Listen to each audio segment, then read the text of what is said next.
Bonjour à toutes et à tous, bienvenue au rendez-vous du 13h, voici le sommaire. La semaine du numérique édition 2024 s'ouvre 5 jours d'exploration des opportunités et innovations du numérique, mais aussi d'échanges sur l'évolution de l'écosystème du numérique au Bénin, les précisions dans ce journal.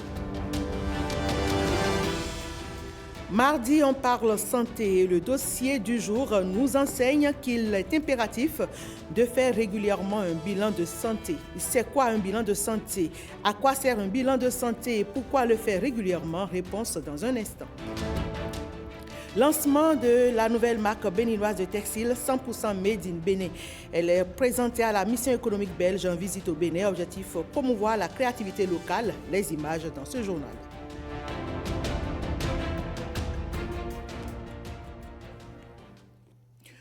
On démarre avec la CENUM, la semaine du numérique qui a officiellement démarré ce matin, 5 jours pour explorer la vitrine des opportunités et innovations du numérique. Un rendez-vous d'échange sur l'évolution de l'écosystème du numérique au Bénin avec un focus sur les atouts de la transformation digitale pour les médias. Écho de l'ouverture de la CENUM au Palais des Congrès de Cotonou, c'est avec William Aguia et Françoise Insou. Le numérique et ses opportunités, quelques-unes sont présentées ici, à la Semaine du numérique. Un rendez-vous annuel pour contribuer au renforcement de la transformation numérique du Bénin. Comme ici, le long de ces stands qui mettent en lumière une brochette d'innovation. Je représente la plateforme SCI.com, qui est la première plateforme panafricaine qui accompagne les étudiants et les établissements d'enseignement supérieur sur le continent africain. Donc notre objectif, c'est d'éviter la fuite de nos talents. Donc nos jeunes étudiants vont retrouver sur cette plateforme tous les établissements d'enseignement supérieur qui vont leur permettre de poursuivre leur formation. Vous êtes au niveau du stand de Tag & Go et Tag & Go, notre produit ici, c'est la carte visite digitale. Vous voulez donner un contact, vous prenez votre téléphone avec le système NFC. Il suffit juste de faire passer la carte derrière le téléphone ou devant le téléphone, ça dépend de quel type de téléphone.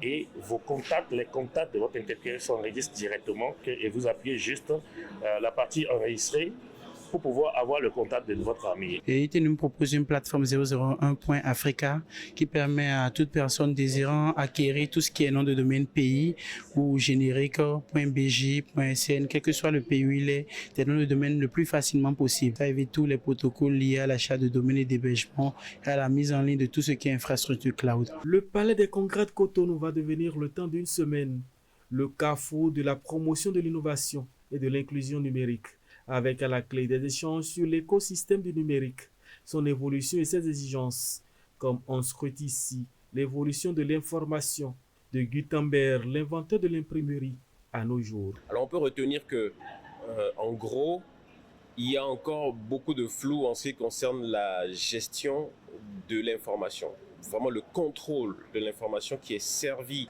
Et c'est un vrai challenge, surtout pour les médias aujourd'hui, pour la presse en particulier, de pouvoir vraiment réhabituer l'auditoire, le public, l'opinion publique à faire confiance à la vraie information qui émane de cette source-là. La semaine du numérique prend fin vendredi prochain. Une semaine pour passer au pain fin, innovation et opportunités du numérique. Écho d'un partenariat entre l'Agence de promotion des investissements et des exportations du Bénin APIEX et l'Agence wallonne à l'exportation et aux investissements étrangers AOEX. Un partenariat qui a permis d'organiser une mission économique belge au Bénin. Elle crée une rencontre entre les entreprises locales et des entreprises belges. Plusieurs secteurs dont l'agriculture, le numérique sont concernés. Jules Akoikou et Brice Deogracias Menaï pour plus de précisions. C'est un rendez-vous inédit. 48 entreprises belges sont actuellement au Bénin. Objectif, renforcer leur coopération commerciale avec le Bénin, qui se positionne désormais comme une terre d'opportunités. Le Bénin et la Belgique entretiennent d'excellentes relations de longue date, via entre autres notre coopération au développement, entre autres gouvernementale, qui remonte aux années 70 ou 70 et qui est aujourd'hui mise en œuvre par Enabel. Cette mission sera d'ailleurs aussi l'occasion de mettre en lumière certaines activités et projets mis en œuvre dans le cadre des programmes de coopération entre le Bénin et Wallonie-Bruxelles, ainsi que l'APF. Cette forte participation de nos entreprises témoigne de l'intérêt croissant des entreprises belges pour le marché béninois et de leur volonté d'explorer davantage les opportunités de collaboration. Cette mission est le reflet de notre vision d'un partenariat gagnant-gagnant, où l'innovation et le savoir-faire sont mis au service de la croissance économique et de la prospérité partagée. Ces entreprises belges vont apporter leur savoir-faire aux entreprises locales dans plusieurs secteurs, notamment la santé, les énergies renouvelables, l'agriculture et les infrastructures numériques. Il sera également question de mettre en place des stratégies de coopération commerciale avec ces entreprises mieux cotées sur un marché de près de 400 millions de consommateurs. Je voudrais juste souhaiter que ces relations se réchauffent encore plus, parce que là, c'est l'hiver déjà en Belgique. Et surtout qu'elles se dynamisent encore plus par des investissements directs. Mais moi, je voudrais plutôt insister sur le dynamisme de l'économie béninoise, dont la croissance à 6,5 constant. 40 ans après le premier accord entre le Bénin et la Belgique, cette rencontre vient davantage consolider une coopération bilatérale basée sur un partenariat gagnant-gagnant. Et cette mission économique a été par ailleurs l'occasion du lancement d'une nouvelle marque béninoise de textile, la marque 100% Made in Bénin, qui développe la créativité locale, de quoi attirer de potentiels investisseurs belges. Cotonou Coton Doux, c'est la nouvelle marque de textile 100% béninoise qui valorise le savoir-faire local. C'est le fruit d'une collaboration entre le Bénin et la Belgique. La marque est destinée à tous les Béninois. Naturellement, elle est produite au Bénin, donc elle est destinée aux Béninois. Et bientôt, on la verra sur toutes les déclinaisons. Mais l'idée, comme je le disais, c'est de permettre à l'industrie béninoise, à travers déjà son coton, qui est transformé au Bénin, et toute la compétence logistique qui l'accompagne, parce qu'une marque, c'est le design, une marque, c'est tout ce qui entre en ligne de compte dans sa valorisation, et toute cette expertise, toute cette compétence est purement béninoise. Donc on a une chaîne de production qui part du coton béninois, qui est transformé en polo ou en habit béninois. En venant s'installer au Bénin, Cotonou Coton Doux veut inciter d'autres entreprises étrangères à s'implanter sur place. Nous sommes heureux d'accueillir la marque Cotonou Coton Doux. C'est une marque locale qui va permettre, disons, de substituer les vêtements d'importation. L'idée en créant la zone économique spéciale de Blodigay, c'est non seulement de transformer nos matières premières agricoles, mais également de substituer les produits d'importation. Donc en créant cette marque, c'est une étape dans le processus de substitution des vêtements. Donc nous sommes très heureux que cette marque s'installe et nous allons faire ce qui est de notre pouvoir pour l'accompagner. Depuis sa création, la zone industrielle de Glodigbe accueille plusieurs entreprises. La venue des entreprises belges participe au rayonnement de ce qui est considéré comme le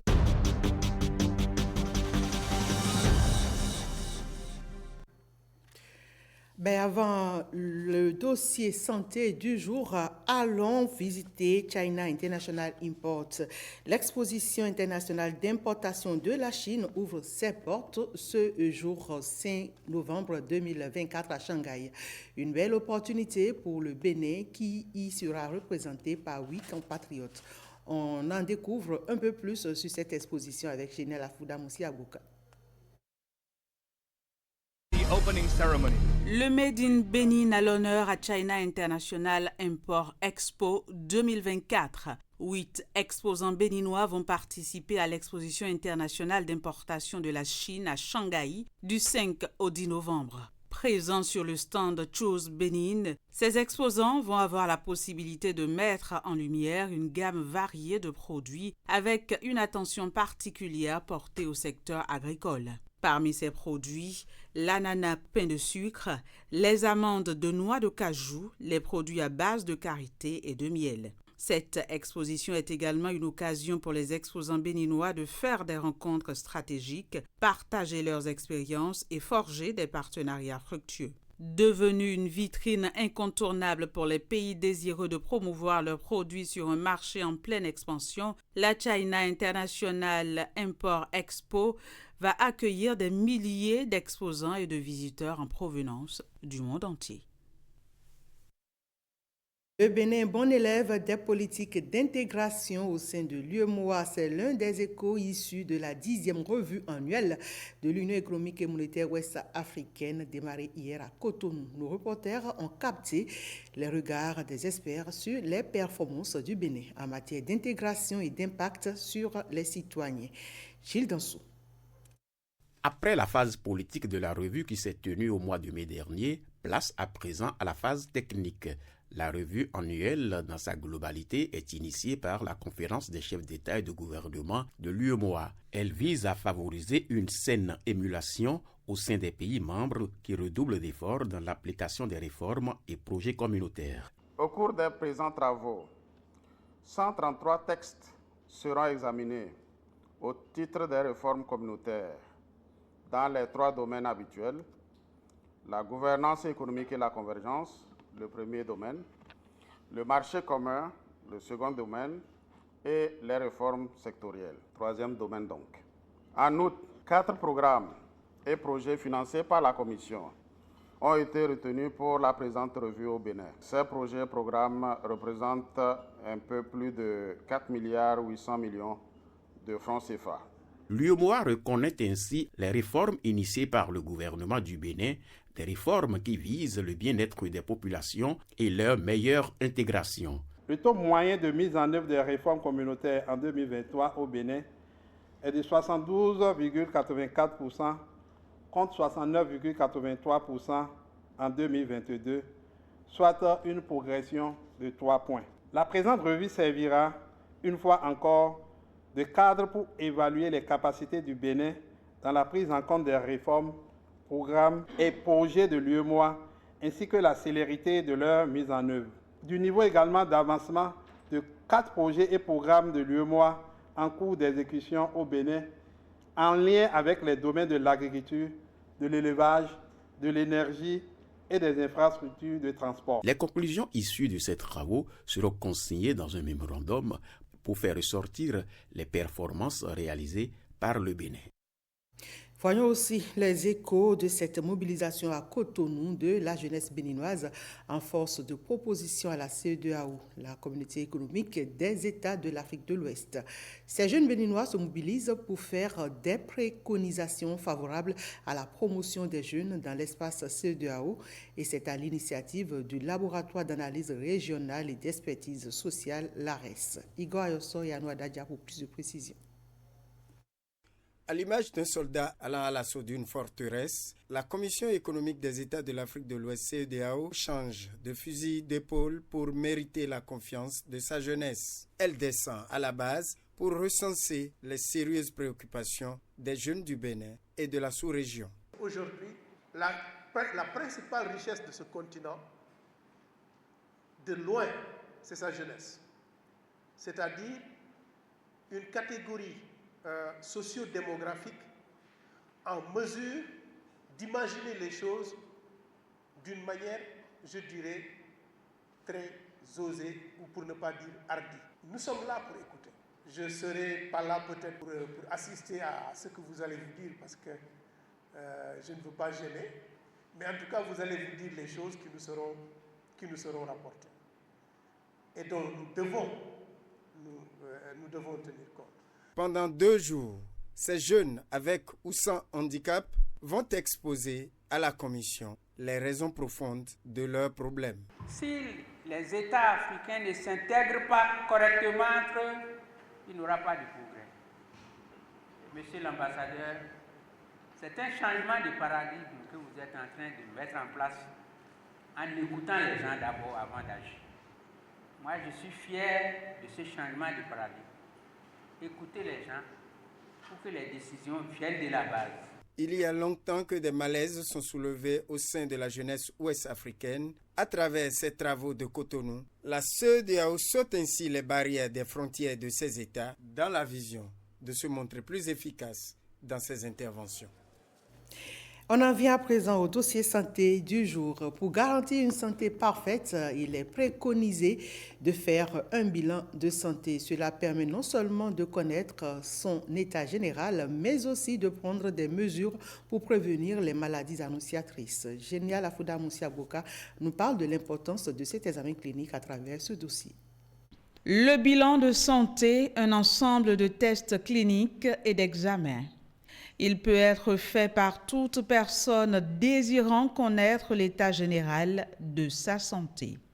Le bilan de santé, c'est l'ensemble des examens cliniques, c'est-à-dire faits par un médecin, et paracliniques, c'est-à-dire des examens radio du sang et des urines qui vont permettre à la personne d'avoir une idée sur son état de santé. Le premier intérêt, par exemple, c'est vous êtes rassuré après avoir fait votre bilan de santé, vous savez à quoi vous en tenir. Et l'autre, c'est que vous êtes conseillé par le médecin en fonction des résultats que vous aurez eus. Vous saurez par exemple si vous avez un facteur de risque, le problème cardiaque, après avoir fait par exemple le CG, ou soit vous savez si vous aurez un problème rénal ou pas. Donc ça permet de prévenir ces facteurs de risque, ou soit même de les supprimer. L'importance du check-up complet s'avère donc indéniable. Pourtant, il n'est pas toujours intégré aux habitudes saines. Moi, non, je n'ai jamais fait bilan de santé. Pourquoi?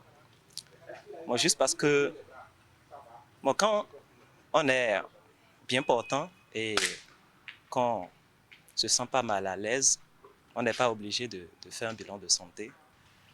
Je me rappelle il y a longtemps, mon papa m'avait amené. J'avais rien, mais j'étais parti faire. On m'a examiné. Je crois que j'étais en première comme ça. Ça fait une dizaine d'années? Oui, ça fait une dizaine d'années. J'ai fait un bilan de santé il y a de cela 5 ans. Hein. Donc oui, je l'ai fait une fois. Vous l'avez fait spontanément ou parce qu'il y avait une raison particulière? Non, la première fois, je dirais, que je l'ai fait, c'était sur demande de médecin. Donc pas obligation, quoi. Donc vous n'avez plus jamais fait après ces 5 ans-là? Non. Je n'ai jamais fait un bilan de santé. Pourquoi? Parce que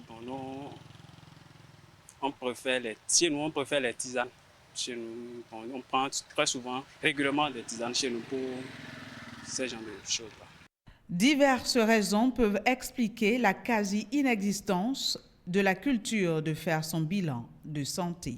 Il y a ce qu'on appelle l'idéologie de la santé parfaite. Et cette idéologie de la santé parfaite, qui est l'idéologie fondatrice de toutes les réflexions en santé publique, fait croire que les gens doivent savoir. Or, les choses ne se savent pas toujours de façon spontanée. Il y a donc besoin d'un travail d'éducation. Il y a ce qu'on appelle les signes précurseurs. Et ces signes précurseurs sont en général de l'ordre du ressenti. Donc quand l'individu ne ressent pas un certain nombre de signes de malaise par rapport à ce qu'il est d'ordinaire, il n'y a pas ce processus déclencheur qui donne envie d'aller vers. Parce que nous sommes en Afrique, la perception la plus directe, elle est d'ordre magico-religieuse. On parle alors de la logique de la persécution. Et cette logique de persécution fait que de façon spontanée, un malaise qui dure, par exemple, on ne le lie plus à un dysfonctionnement physiologique, mais à une dimension extérieure qui est persécutive, donc qui peut être la main de l'autre, le génie et tout ce que vous voulez. Le bilan de santé se fait à jeun. Il est préconisé de le faire une fois par an.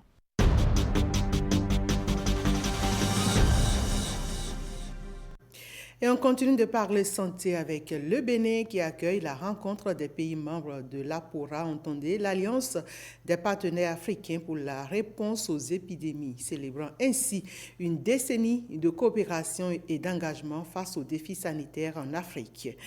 Les représentants de divers pays discutent des leçons apprises et des stratégies à adopter pour mieux lutter contre les épidémies sur le continent. Un exercice de simulation à grande échelle est également prévu avant la fin des assises. Christelle Tongodo. À la rencontre de Cotonou, les frontières s'estompent, ouvrant la voie à un engagement collectif pour un avenir sanitaire amélioré. Cette alliance reflète l'impact vital des partenariats civils et militaires dans le domaine de la santé. Ces liens sont devenus d'autant plus importants que les récentes épidémies et la pandémie de COVID-19 ont mis en évidence les vulnérabilités qui renforce la nécessité d'une action mondiale unifiée. Par exemple, nous devons créer un groupe de travail APORA dans chaque pays membre. Nous devons intégrer la coordination des programmes nationaux d'origine et développer des accords de coopération. Nous devons promouvoir, soutenir et faciliter l'accès à la formation de différents personnels dans la prévention et la réponse aux maladies infectieuses.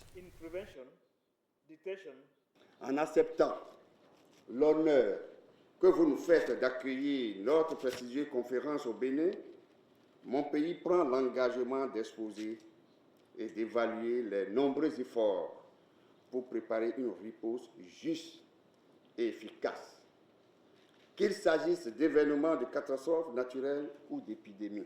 Cette année, l'Alliance des partenaires africains pour la réponse aux épidémies APORA se démarque par un exercice de simulation à grande échelle axé sur des scénarios clés. Dont l'un porte sur le secteur sanitaire et concernera la détection d'un cas de variole du singe qui est la qualité du moment pour évaluer notre réactivité et notre efficacité face à une menace infectieuse, de l'isolement du cas à sa prise en charge par nos équipes du Centre des opérations d'urgence de santé publique, de l'équipe d'intervention rapide, de l'équipe de prise en charge du centre de traitement des épidémies d'Abomey-Calavi jusqu'au transfert de l'échantillon vers le laboratoire de fièvre hémorragique virale. Pour étoffer vos activités, un exercice de simulation grandeur nature d'un cas d'accident de circulation ayant occasionné de nombreuses victimes mettra à rude épreuve les acquis et compétences des acteurs de la protection civile. Chaque pays possède une capacité différente et vous aurez l'occasion d'apprécier en grandeur nature les capacités opérationnelles et organisationnelles du Bénin. Le réseau APORA s'étend à 27 pays d'Afrique unis par un objectif commun, prévenir les épidémies sur le continent. Des mesures efficaces pour assurer un accès équitable à une alimentation saine et nutritive pour tous. C'est l'option faite par le Bénin à travers la mise en place de politiques et programmes axés sur la nutrition et la diversification des cultures. Et pour se donner une feuille de route vers la concrétisation de cette ambition, un rapport est élaboré. Voyons les perspectives avec Renoir Capo, Wenceslas Aroimon et Marcel Arrossi. Cette rencontre marque une étape décisive dans le processus d'évaluation des systèmes alimentaires au Bénin. Il est ici question de valider le rapport final issu de diverses réflexions et qui se présente comme une véritable boussole pour faciliter les prochaines interventions. Nous sommes réunis pour valider officiellement le rapport final. Votre expertise, vos idées et votre engagement sont essentiels pour s'assurer que les actions prioritaires retenues soient réalistes, inclusives et efficaces. Grâce aux consultations inclusives des parties prenantes, les interventions prioritaires ont été identifiées dans la droite ligne des 5 axes recommandés par les Nations Unies. Ces différentes étapes ont contribué à l'élaboration d'un rapport fondé sur des données probantes et une stratégie concertée. Une démarche saluée par l'Alliance mondiale pour l'amélioration de la nutrition, connue sous l'acronyme GAIN. GAIN trouve son intérêt à ce que les systèmes alimentaires au Bénin soient véritablement transformés, les aliments sains, nutritifs et accessibles, que ce soit les riches et les pauvres. Les systèmes alimentaires tels qu'ils fonctionnent au Bénin ne parviennent pas à nourrir sainement toutes les populations et à garantir un mode de vie convenable pour tous les acteurs tout en préservant l'environnement. D'où cet appel de la directrice pays de GAIN. La consommation des légumes. Par exemple, au Bénin, au lieu de 400 grammes que chaque Béninois devait prendre chaque jour, nous prenons que 96 grammes. Donc nous sommes en train de travailler sur la création de la demande, où nous nous assurons que non seulement sur le marché, il y a des produits frais, accessibles sur le plan financier et sur le plan géographique pour tous les Béninois, mais aussi que les Béninois comprennent l'importance de consommer ces fruits et légumes qui sont produits ici chez nous. Les défis à relever en matière d'alimentation et de nutrition sont de taille, mais l'espoir est permis au regard des initiatives mises en route par le Bénin. La démarche qui est entamée, c'est d'identifier les points d'accélération afin que les efforts qui sont faits au niveau macro et méso pour l'amélioration de l'alimentation et de la nutrition puisse mieux porter. Tout est désormais mis sur pied pour des interventions efficaces qui répondent aux besoins réels des populations.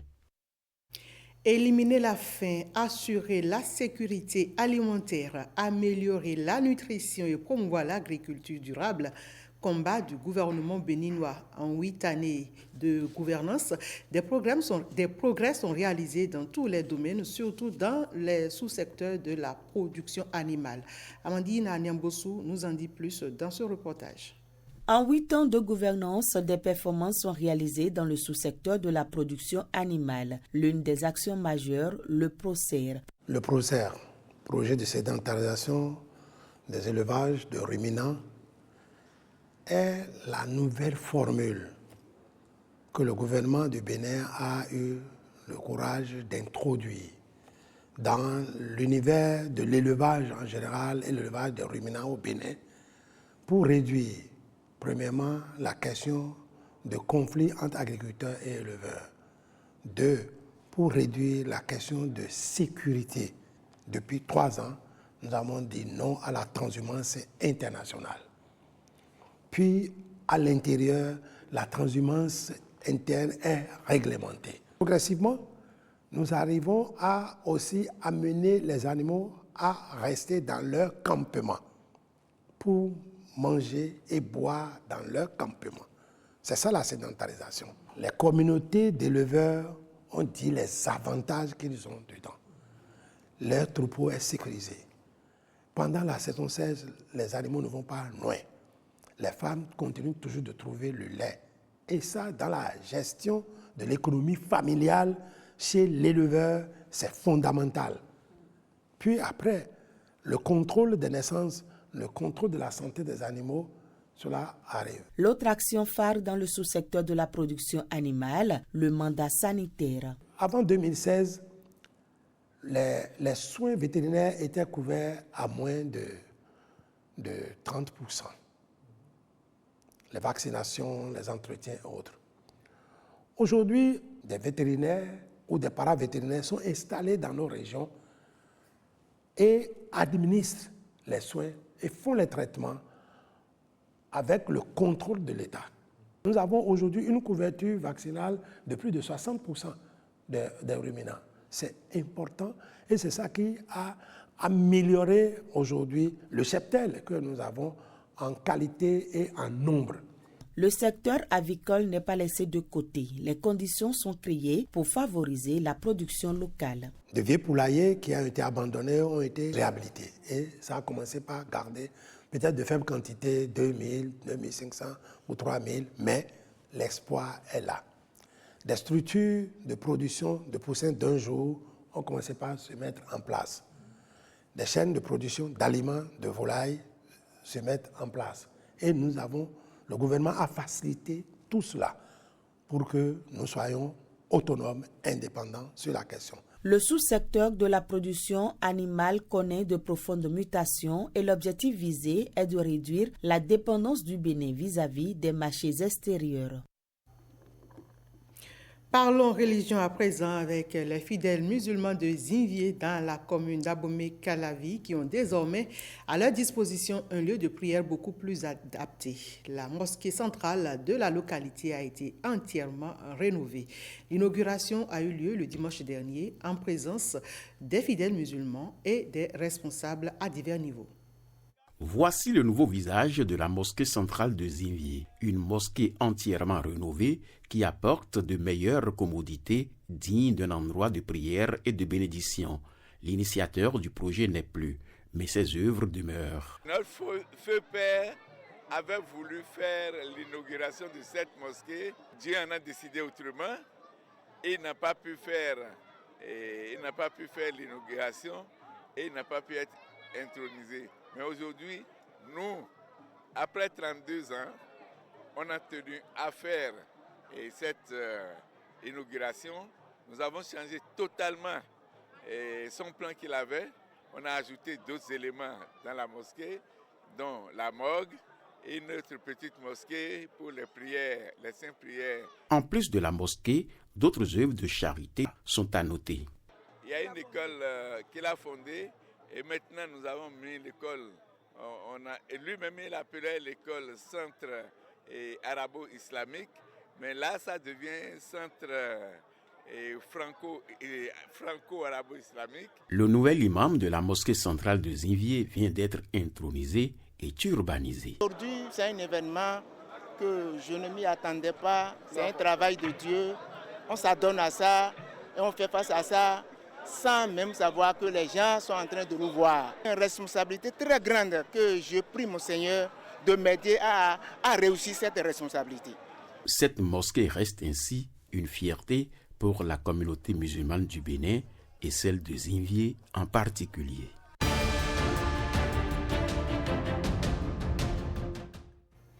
Quelques notes en bref de nos frontières à présent avec Estelle Pazou. Dernière ligne droite d'une campagne hors norme aux États-Unis. Dans l'État clé de la Pennsylvanie, Kamala Harris et Donald Trump sont au coude à coude dans les sondages. Des élus du Parti républicain tentent de convaincre jusqu'à la dernière minute. Côté démocrate, les partisans de Kamala Harris sont venus des États voisins pour faire du porte-à-porte. Preuve que l'élection se jouera certainement en Pennsylvanie, où les deux candidats ont tenu leur dernier meeting de campagne. And I pledge to you.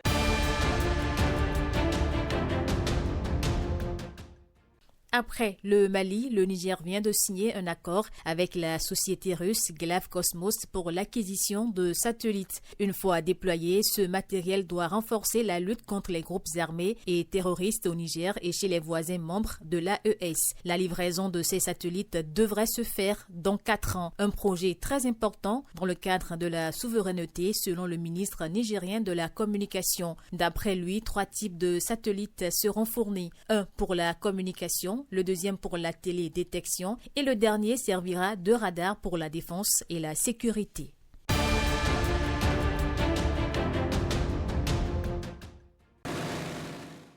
Les opérations de recherche reprennent en Espagne 6 jours après les terribles inondations qui ont fait au moins 217 morts. Les autorités craignent de découvrir de nouvelles victimes, notamment dans le parking d'un centre commercial de la banlieue de Valence. Le roi d'Espagne Felipe VI et son épouse Laetitia se sont rendus sur les lieux des inondations. Face à la colère des sinistrés, leur visite a été écourtée.